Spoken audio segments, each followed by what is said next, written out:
What's up, guys, and welcome back to my channel. Khamzat has finally reacted to Sean Strickland's latest comments, and it doesn't look like this rivalry is cooling off anytime soon. Over the past few months, the back and forth between the two has continued to build, with Strickland taking repeated shots at Khamzat's inactivity and accusing him of using injuries as an excuse to stay on the sidelines. With Strickland preparing to face Anthony Hernandez this weekend, his trash talk has ramped up again, keeping his name in the headlines throughout fight week. That criticism reached Khamzat during an upcoming episode of the Jackson podcast, which features Bisping alongside Khamzat and Khalil Roundtree. While the full episode has not been released yet, one of Khamzat's teammates, Tsarukyan, shared Khamzat's reaction on Instagram when asked about Strickland claiming he was bad for the division and insisting he was the only man who could beat him. Khamzat didn't seem bothered at all. Instead of firing back aggressively, Khamzat laughed and brushed it off, saying, "Strickland talks too much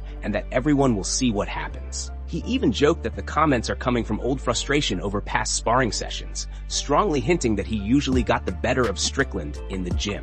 And before we continue, make sure to leave a like on the video and subscribe to help support the channel. Moving on to another news. Zabit Magomedsharipov has officially signed with ACBJJ following a long layoff, and the grappling world is already buzzing. Shortly after the announcement, Arman reposted the news on his Instagram story and asked fans if they would like to see an Arman versus Zabit matchup. The response was immediate, with plenty of excitement around the idea. This potential matchup actually makes a lot of sense, especially considering Arman's experience in the promotion. He has already competed under the ACBJ banner before, stepping on the mats twice in 2025. With both athletes known for elite skills, this crossover could be something special. Moving on to another news, Anthony Hernandez has made it clear he believes he can beat Khamzat, and he sounds fully confident in the matchup. In a recent interview with New York Post Sports, Hernandez explained that his grappling could force Khamzat into uncomfortable striking exchanges. However, he also stressed that he does not care where the fight takes place, whether it stays on the feet or hits the ground. According to Hernandez, Khamzat would have far too much to think about against him. He said he feels capable of keeping the fight standing if needed, but he is just as happy to grapple. In his view, Khamzat brings one main weapon, while he brings a full arsenal. Hernandez added that he is focused on proving he is championship material. Whoever holds the belt, champion or challenger, he plans to run through them, clear out the division, and then walk away on his own terms.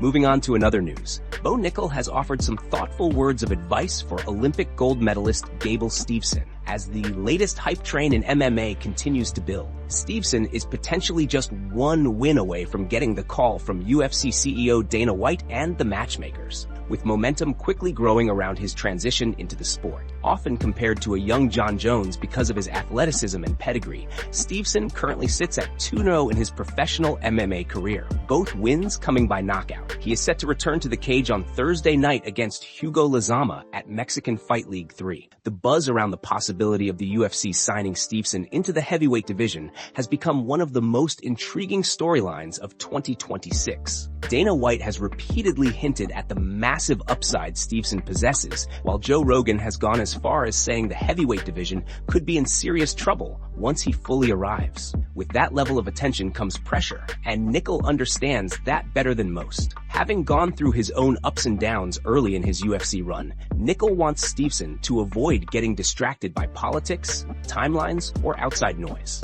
In a recent interview with MMA Fighting's Damon Martin, Nickal shared advice rooted in discipline and long-term growth. He explained that career paths tend to work out the way they are supposed to, as long as the focus stays on improving as a fighter and as a person. Nickal emphasized the importance of staying committed to daily progress, regardless of who the opponent is or how fast a career seems to be moving. He noted that it is easy to get caught up in hindsight, what-if scenarios, or trying to maneuver into certain matchups, but he believes that kind of thinking can pull fighters away from what truly matters. For him, the priority has always been about getting better every single day, staying present, and trusting the process. He said that other people can worry about the business side, the matchmaking, and the narratives. His own focus remains on growth, discipline, and improvement. Nickal encouraged Steveson to take the same approach, keeping his attention on sharpening his skills and embracing whatever challenges come his way. In the end, Nickal pointed out that wins and losses do not define who you are. No matter the outcome of any single fight, Steveson will still be Gable Steveson, and the journey will continue forward. Moving on to another news. Aljamain Sterling has once again stepped in to clear the air surrounding his past comments about Tom Aspinall's eye injury. An old podcast clip recently resurfaced online, sparking renewed backlash towards Sterling. In that clip, he discussed the moment Aspinall told the referee he could not see after suffering an eye poke, and some fans interpreted it as Sterling accusing Aspinall of quitting or exaggerating the injury while the fight was slipping away. That interpretation quickly spread across social media. In response, Sterling posted a new video to explain exactly what he meant and where people got it wrong. He stressed that at no point did he ever say Aspinall quit, faked the injury, lied, or tried to milk the situation. According to Sterling, the entire point of his original comments was taken out of context. He explained that he was simply playing devil's advocate and speaking from a fan's perspective, not making an accusation. Sterling said his argument was focused on procedure, not intent. He pointed out that in many fights over the years, bouts have been stopped immediately once a fighter says the words, "I can't see." His observation was that if Aspinall wanted the full 5 minutes to recover and see whether his vision would return, saying that out loud right away may not have been the best move. That was the extent of his critique. He went on to emphasize that anyone who genuinely believes Aspinall faked the injury is completely out of their mind. Sterling made it clear that he is always on the side of the fighter, especially in moments involving health and safety. He acknowledged how difficult it must be in the middle of a fight to even recognize what is happening, let alone carefully choose words while dealing with pain and confusion. Sterling also addressed the continued criticism aimed at Aspinall months later, calling it absurd. He said the fact that fans are still giving Aspinall grief, accusing him of milking the injury or quitting, makes no sense at all. To Sterling, the entire situation has been blown far out of proportion, and his goal was simply to clarify his stance and shut down the false narrative once and for all. Moving on to another news. Grappling legend Gordon Ryan has officially announced that he is stepping away from competition due to long-standing health issues. Widely regarded as one of the greatest grapplers of his generation, Ryan has dominated the sport for more than a decade, collecting titles and landmark wins across the world. Over the past 15 years, he built an unmatched resume,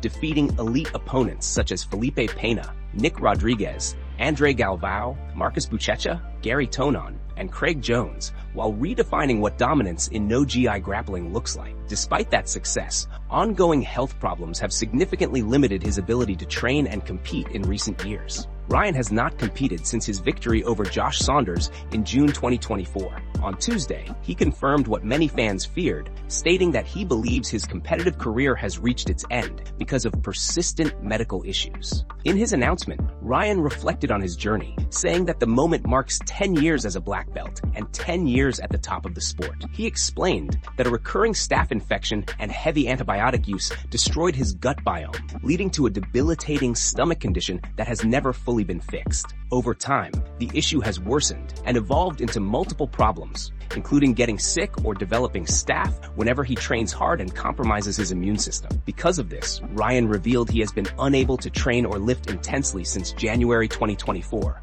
as pushing himself causes immediate dry heaving. He admitted that he competed at ADCC with virtually no training camp and at only a fraction of his normal capacity. Since then, he has seen no meaningful improvement, which has been deeply frustrating, especially because he believes his technical skills are better than ever. At just 30 years old, he feels his body is otherwise healthy and that he still has much to offer the sport. Ryan shared that, although he remains on the mats almost every day, his body no longer responds the way his mind demands. Because of that reality, he believes it is best to focus elsewhere while trying to fix his health, leaving the door slightly open for a possible return one day. For now, however, he says he is done competing. Looking ahead, Ryan plans to dedicate his time to building Kingsway HQ, expanding a global affiliation program, helping athletes achieve their goals, and sharing his knowledge with the world. He also thanked the fans, noting that selling out T-Mobile Arena for a jiu-jitsu event once seemed impossible. He expressed deep gratitude for the support, wealth, and opportunities the community gave him, and ended by saying he hopes to return someday, including potential final matches with Vinny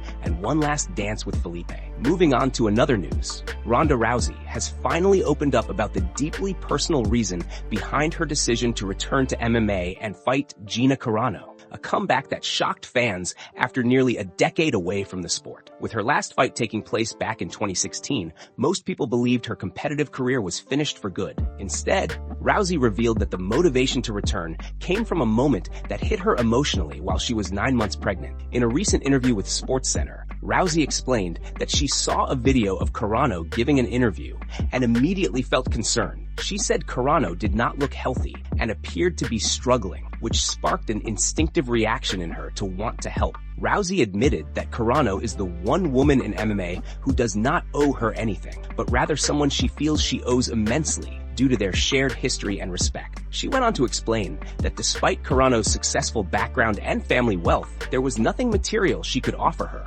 What Rousey could relate to, however, was the feeling of being lost, depressed, and disconnected from purpose. She reflected on a similar period in her own life when she felt she had given up on the world and, without realizing it, on herself. What helped her escape that darkness was having a goal, something that reignited her passion and gave her direction again. For Rousey, fighting Carano became that goal. She revealed that she had always said Carano was the one person she would return to fight for. At first, she believed the fight would help Carano, but the more she thought about it, the more she realized it was something she needed just as much. In the end, the comeback was not about legacy or money, but about purpose, healing, and finding herself again. Moving on to another news. The ongoing tension between Ilia and Islam Makhachev has taken on a new level after a former sparring partner spoke publicly about a falling out behind the scenes. A few months ago, Alexander Chizov went viral after leaving his old camp and traveling to Dagestan to train full-time with Islam's elite team.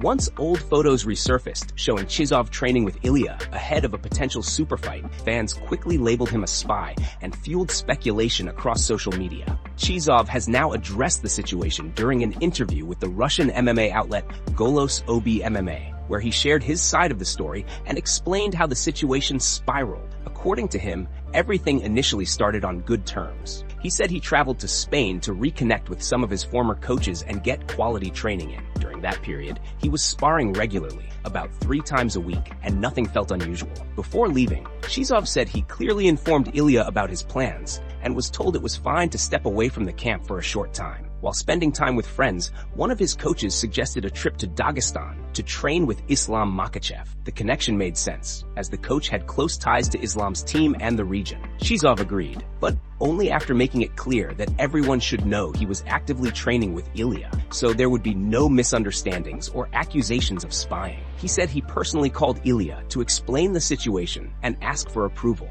According to Chizov, Ilia responded calmly and told him to do whatever he wanted, adding that there was no problem and asking him to share how the experience went. With that reassurance, Chizov trained and sparred with Islam, but insists he never shared any strategies, habits, or inside details related to Ilia. The tone shifted quickly after that. Chizov claimed that the very next day, someone from Ilia's team contacted him and said Ilia was upset about the decision and no longer wanted him at the gym. Confused, Chizov tried to reach Ilia directly through calls and messages, but received no response. Eventually, he noticed that Ilia had unfollowed him on Instagram, which made the situation feel final. Chizov ended by saying he never intended to create drama or disrespect anyone, but it became clear that the relationship had ended. What started as an open training opportunity ultimately turned into a personal split, adding even more intrigue to the growing rivalry surrounding Ilia and Islam. Moving on to another news. Islam Makhachev has shut down the idea of fighting Ilia at the